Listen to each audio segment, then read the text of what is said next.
বৰপেটাৰ অগ্ৰণী শিক্ষানুষ্ঠান ইথোছ সিনিয়ৰ সেকেন্ডাৰী স্কুলৰ বিদায়ী সভা সম্পন্ন। আগন্তুক হাইস্কুল শিক্ষান্ত আৰু উচ্চতৰ মাধ্যমিক দ্বিতীয় বৰ্ষৰ পৰীক্ষাত অৱতীৰ্ণ হ'বলগীয়া ছাত্ৰ-ছাত্ৰীসকলক বৰপেটাৰ অগ্ৰণী শিক্ষানুষ্ঠান ইথোছ সিনিয়ৰ সেকেন্ডাৰী স্কুলৰ তৰফৰ পৰা বিদায়ী সম্বৰ্ধনা জনোৱা হয়। 2004 চনত স্থাপিত হোৱা এইখন বিদ্যালয়ৰ পৰা ইতিমধ্যে বহুকেইজন ছাত্ৰ-ছাত্ৰী সুখ্যাতিৰে উত্তীৰ্ণ হৈছে। এইবেলিও হাইস্কুল শিক্ষান্ত আৰু উচ্চতৰ মাধ্যমিক দ্বিতীয় বৰ্ষৰ চূড়ান্ত পৰীক্ষাত প্ৰায় 200 শতাধিক ছাত্ৰ-ছাত্ৰী অৱতীৰ্ণ হ'ব।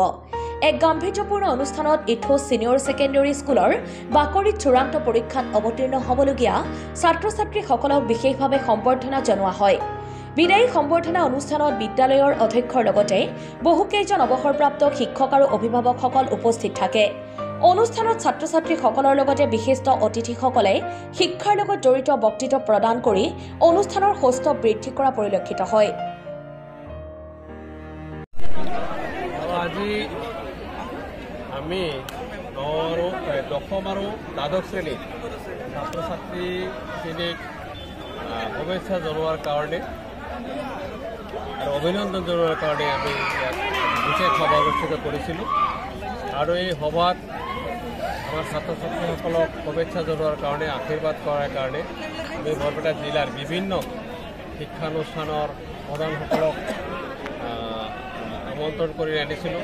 তেখেতসকলে আমাৰ ছাত্ৰ-ছাত্ৰীক ভাল পৰামৰ্শ দিছে আৰু মই ভাবোঁ যে আজিৰ এই অনুষ্ঠান আমাৰ ছাত্ৰ-ছাত্ৰীসকলে হৃদয়ংগম কৰিছে আৰু তেওঁলোকৰ ভৱিষ্যত জীৱন গঢ়াৰ ক্ষেত্ৰত এই ছাত্ৰ-ছাত্ৰীসকলে নিশ্চয় এই আজিৰ এই সভাৰ জৰিয়তে উপকৃত হ'ব। হয়, এই বিদ্যালয়ৰ পৰা কিমানজনে দশম শ্ৰেণীত আৰু দ্বাদশ শ্ৰেণীত এইবাৰ পৰীক্ষা উত্তীৰ্ণ হ'ব? আমাৰ দ্বাদশ শ্ৰেণীত দিব 109 জন আৰু দশম শ্ৰেণীত দিব 22 জন পৰীক্ষা দিব। আৰু এই ছাত্ৰ-ছাত্ৰীখিনিয়ে 2 বছৰ আমাৰ ইয়াত অধ্যয়ন কৰিছিলে আৰু তেওঁলোকে গভীৰভাৱে অধ্যয়ন কৰিছিলে। আমাৰ শিক্ষক শিক্ষয়িত্ৰীসকলক তেখেতসকলক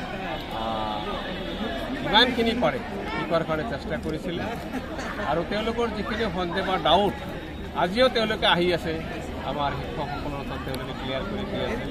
মই ভাবোঁ যে আগন্তুক যিটো পৰীক্ষা বিগত বছৰৰ দৰেও আমাৰ ইয়াৰ পৰা শতকৰাই পাছ কৰিব আৰু ভাল ৰিজাল্ট কৰিব সেইটো আমি আশাবাদী। আৰু এটা প্ৰশ্ন, মানে আজি যিহেতু আনন্দৰ মুহূৰ্ত, এই আনন্দৰ মুহূৰ্তত মানে কি এই যিজন ব্যক্তিৰ তত্বাৱধানত এই ইথোছ ছিনিয়ৰ ছেকেণ্ডেৰী স্কুলখন মানে জন্ম হৈছিলে প্ৰয়াত অতুল চন্দ্ৰ গোস্বামী ছাৰ, তেখেতৰ অভাৱ অনুভৱ কৰিছে নেকি আজি? এই মুহূৰ্তত তেখেতৰ অভাৱ আমি অনুভৱ কৰিছিলোঁ। আমি তেতিয়া 2004 চনত আমাৰ এই অনুষ্ঠান আৰম্ভ কৰিছিলোঁ। ছাৰে অৱসৰ লৈছিলে। আমি ছাৰক ঘৰত গৈ ছাৰক ৰিকুৱেষ্ট কৰিছিলোঁ। ছাৰৰ এজন প্ৰিয় ছাত্ৰ আছিলোঁ মই। আমাৰ অনুৰোধ তেখেতে অপেক্ষা কৰিব নোৱাৰিছিল, নহ'লে এনে এজন বিজ্ঞ মানুহ এনেকুৱা সৰু অনুষ্ঠানৰ অধ্যক্ষ হিচাপে তেখেতে আছিল।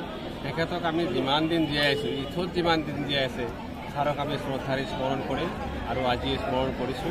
অনাগত দিনতো ছাৰক আমি স্মৰণ কৰিম। Class 10 student, you have been the heart of Ithos Senior Secondary School. Your hard work, dedication, and determination have set an example for all of us to follow. You have inspired us not just with your achievements, but also with your kindness and the way you supported us. Juniors mean a lot. Looking back, I can't help but think the first days when we were fresh to the school. I still remember how you guide us, telling us what we should do and what we should not. To be honest, at that time, I didn't like it much. For that, I'm so grateful. And if any time we did something that hurt you, we are genuinely so sorry. I have written a poem to express my gratitude for our seniors and our lovely class 10 student, here it goes. বিদায়ৰ গান। বিদায় কেৱল 3 আখৰৰ শব্দ হ'লেও অৰ্থৰ কিন্তু নাই কোনো অন্ত।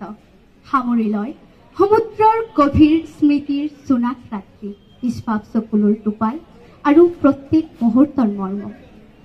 আজি আপোনালোকক আমি দিবলৈ সাজু এক হৃদয়স্পৰ্শী অস্থায়ী বিদায়। আপোনালোকৰ শ্ৰদ্ধা, মৰম, কোমলতা স্মৰণ কৰিম যে আমি সদায়। ডাঙৰক শ্ৰদ্ধা কৰা, সৰুক মৰম কৰা, ভুল হ'লে ক্ষমা কৰি সত্যৰ পথত আগুৱাই লৈ যোৱা আপোনালোকৰ পৰা পাইছোঁ বহু নতুন অভিজ্ঞতা। আজিৰ এই দিনটোত আমাৰ অন্তৰত লাগি আছে কিমান যে বেথা। আজিৰ পৰা আৰম্ভ জীৱনৰ এক নতুন অধ্যায় কৰক শীৰ্ষ জয় কৰাৰ প্ৰতিশ্ৰুতি। আমি নিশ্চিত আপোনালোকে যে পাৰিব জীৱনৰ এভাৰেষ্ট শৃংগ বগাব। আপোনালোকক অনুসৰণ কৰিয়েই আমিও যে পাৰিম এই জগত চিনিব। গৌৰৱান্বিত কৰক নিজৰ হাঁহি ধেমালি নহয়। আজিৰ পৰা হয়তো শিক্ষাগুৰুসকলৰ মাত কথা তথা স্কুলীয়া জীৱনৰ শিক্ষাগুৰুসকলৰ শিকোৱাও নহয়। শিক্ষাগুৰুসকলৰ ভিতৰত মেথছ ডিপাৰ্টমেণ্টৰ সামেশ ছাৰ, হয়তো ইথোজ বাদে মেথছৰ ছাৰ তেনেকুৱা আৰু বাকী স্কুলত নাপাওঁ। ছাৰে যেনেকৈ শিকাইছে, ছাৰৰ হাঁহি ধেমালি কম যদিও কিন্তু যেনেকৈ শিকাইছে হয়তো আৰু বাকী বেলেগ স্কুলত মেথছ ডিপাৰ্টমেণ্টৰ তেনেকুৱা ছাৰ নাপাওঁ। অমৃত ছাৰ, এডভান্স শিকোৱা আমাৰ অমৃত ছাৰ। সঁচা কথা, ছাৰৰ পৰা কেতিয়াও আমি মানুহ হিচাপে স্বীকৃতি পোৱা নাই। সকলো সময়তে গৰু আৰু গাধা বুলি স্বীকৃতি পাইছোঁ। ছাৰে আমাক ইমান কোবাইছে, সকলো সময়তে কোবাইছে, সকলো কথাতে উঠোতে বহুতে সকলো সময়তে কেৱল কোবাইছে। কেতিয়াবাতো বিনা কাৰণতো কোবাইছে। তেতিয়া হয়তো বেয়া লাগিছে, কিন্তু এতিয়া মনত হয় সেই গৰু গাধা আৰু কোবৰ মাজতে লুকাইছে ছাৰ আৰু এই থুজনৰ স্মৃতি। ইংলিছ ডিপাৰ্টমেণ্টৰ মৌচুমী মেম, হয়তো এতে মেম উপস্থিত নাই, কিন্তু মেমে আমাক যেনেদৰে শিকাইছে হয়তো ইংলিছ আৰু শিকাব নোৱাৰে তেনেদৰে। ইংলিছ মেমৰ ক্লাছত আমি যেনেদৰে হাঁহি ধেমালি কৰিছোঁ, মেমে একো কোৱা নাই। তাৰ বিপৰীতে সেই হাঁহি ধেমালিৰ মাজেৰে মেমে আমাক শিকোৱাইছে, যাৰ ফলত সেই শিকোৱা আমাৰ এতিয়াও মনত আছে আৰু হয়তো থাকিয়েই যাব। এছামিজ ডিপাৰ্টমেণ্টৰ হিৰংগনা মেম, এছামিজ ক্লাছত কেতিয়াও বেয়া অনুভৱেই হোৱা নাই, কিয়নো মেমৰ মিঠা মাত আৰু মেমে মাজে মাজে আমাক এনেদৰে চকলেট দিছে যে কেতিয়াও বেয়া অনুভৱেই হোৱা নাই। এছামিজ ডিপাৰ্টমেণ্টৰ আন এজন শিক্ষাগুৰু, যিজন মোৰ নহয় হয়তো সকলোৰে প্ৰিয়, ভাইচ প্ৰিন্সিপাল ছাৰ। ছাৰৰ কথা আৰু কি ক'ম, ছাৰৰ ধেমালীয়া মাত আৰু সকলো সময়তে ছাৰে যেন মোক গালি বা কোবালেও যেন মোৰ হাঁহি আহে। সকলো সময়তে হাঁহি ধেমালিৰে আৰু সকলোৰে আনন্দ ফূৰ্তিৰে ৰখাৰ বাবে ক্লাছ 10ৰ সকলোৰে ফালৰ পৰা উপাধ্যক্ষ মহোদয় তথা সমূহ শিক্ষাগুৰুসকলক ধন্যবাদ জ্ঞাপন কৰিছোঁ। আজি আমি এই ইথোজ পৰা বিদায় ল'বলৈ ওলাইছোঁ, তাৰ আগতে সকলোৰে ওচৰত ক্ষমা খুজিছোঁ, কিয়নো এই ইথোজখনত অধ্যয়ন কৰাৰ সময়ছোৱাত হয়তো বহুতৰে লগত বেয়া ব্যৱহাৰ কৰিছোঁ, হয়তো কিবা কাৰণতো কোনোবাই বেয়া অনুভৱ কৰিব পাৰে। গতিকে সৰু ভাইটি হিচাপে মোক ক্ষমা কৰি দিব।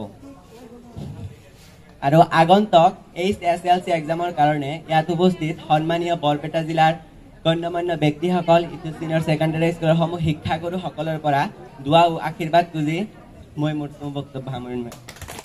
তাতে তুমি আগবাঢ়ি যোৱা, কাৰণ এই পৃথিৱীখনত অকল ডক্টৰ বা ইঞ্জিনিয়াৰৰ স্থান নাই বা তেওঁলোকৰে যে বহুত কিবা কিবা আছে সেইটো নহয়। এই পৃথিৱীখনত বা এই সমাজ ব্যৱস্থাত আমাৰ এজন ভাল IAS অফিচাৰৰ প্ৰয়োজন আছে, যেনেকুৱা IPS অফিচাৰৰ প্ৰয়োজন আছে, ঠিক তেনেকুৱা ভাল এজন অধ্যাপকৰ আমাৰ প্ৰয়োজন আছে, ভাল এজন সাংবাদিকৰ আমাৰ প্ৰয়োজন আছে, ভাল এজন সাহিত্যিকৰ আমাৰ প্ৰয়োজন আছে। গতিকে ভাল এজন শিক্ষাগুৰুৰ আমাৰ প্ৰয়োজন আছে আৰু ভাল এজন ব্যৱসায়ীৰ আমাৰ প্ৰয়োজন আছে। গতিকে তোমাৰ য'ত যি দখল আছে সেই দখলেৰে নিজে আগবাঢ়ি যাব লাগে, সেইখিনি মই আহ্বান ৰাখিছোঁ। আৰু বহুত সময় দেখা যায় যে এই ল'ৰা ছোৱালীসকলে বিশেষকৈ বহুতে কিন্তু ছুইচাইড কৰা দেখা যায়। IITN বহুত ল'ৰা ছোৱালী ছুইচাইড কৰে। কিহৰ কাৰণে ছুইচাইড কৰে? এই যে কোটাত গৈ আমাৰ অসমৰ পৰা কেতিয়াবা কোটাত যায়, তেওঁলোকে কোচিং কৰিবলৈ যায়, ছুইচাইড কৰে। কিহৰ কাৰণে কৰে?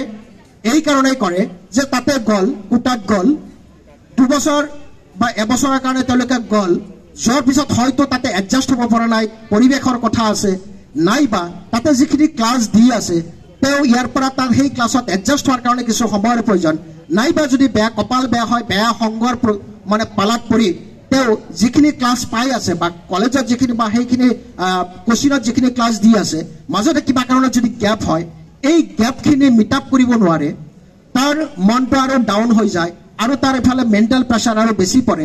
তেওঁ এটা সময়ত ভাবে যে মাক দেউতাকে মোক ইমান টকা খৰচ কৰিছে, 8 লাখ 10 লাখ টকা মাক দেউতাকক মই খৰচ কৰিলোঁ, পৰীক্ষা আহি আছে, মই পঢ়িম কি লিখিম, সেই কথা চিন্তা কৰি মই মাক দেউতাকক কি মাৰ্ক আনি দিম, ইমান টকা মোৰ নামত খৰচ কৰিলে, এইবিলাক কথা চিন্তা কৰি কৰি কৰি চাইকিক হৈ যায় আৰু অৱশেষত লাষ্টত কি কৰে, মই পৃথিৱীখনত জীয়াই থকাতকৈ মনত থকাই ভাল, আল্টিমেটলি এটেম্প্ট টু ছুইচাইড কৰে।